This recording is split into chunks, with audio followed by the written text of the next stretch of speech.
आप सुन रहे हैं एजी एंटरटेनमेंट की धमाकेदार प्रस्तुति। जन्म में खुदा बनैया हमें तोता देख यूं कचरा पैकी जड़ में मोथा अगला जन्म में खुदा mix by AG recording studio. बनैया हमें तोता देख यूं कचरा पैकी जड़ में मोथा अगला जन्म में खुदा बनैया हमें तोता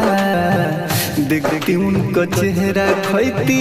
पिजड़ा में मोथा अगला जन्म में खुदा बनैया हमें तोता देखती उनका चेहरा खैती पिजड़ा में मोथा प्यार पप्पा हराना करी तक कोई नहीं दिल में दर्द मेरे होता अगला जन्म में खुदा बनैया हमें तोता देखती उनका चेहरा खैती पिजड़ा में मोथा अगला जन्म में खुदा बनैया हमें तोता देखती उनका चेहरा खैती पिजड़ा में मोथा। आप सुन रहे हैं एजी एंटरटेनमेंट की धमाकेदार प्रस्तुति। बनैया हमें तोता देखती उनका चेहरा खैती पिजड़ा में मोथा अगला जन्म में खुदा बनैया हमें तोता देखती उनका चेहरा खैती पिजड़ा में मोथा नहीं मारी ढेला कोई नहीं पत्थर हो रहबे अपना हम रनिया के घर हो रहबे अपना हम रनिया के घर हो नहीं मारी ढेला कोई नहीं पत्थर हो रहबे अपना हम रनिया के घर हो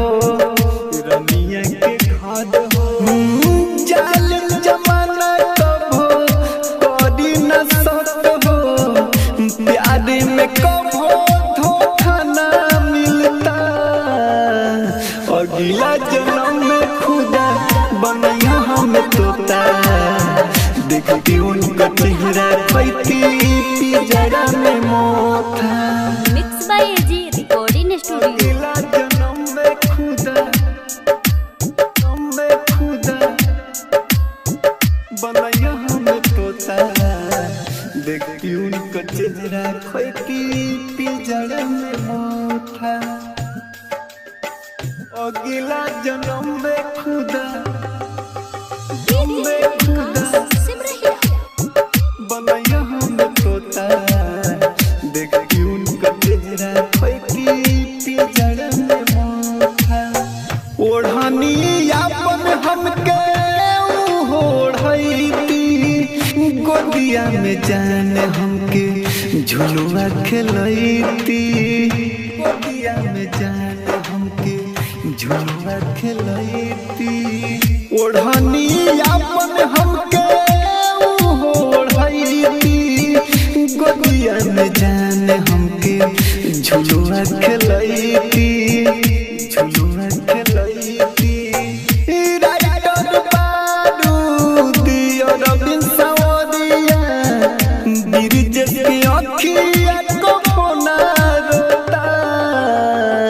अगला जन्म में खुदा बनैया हमें तोता देखती उनका चेहरा खैती पिजड़ा में मोथा। स्टूडियो रोशनपुर सपहा।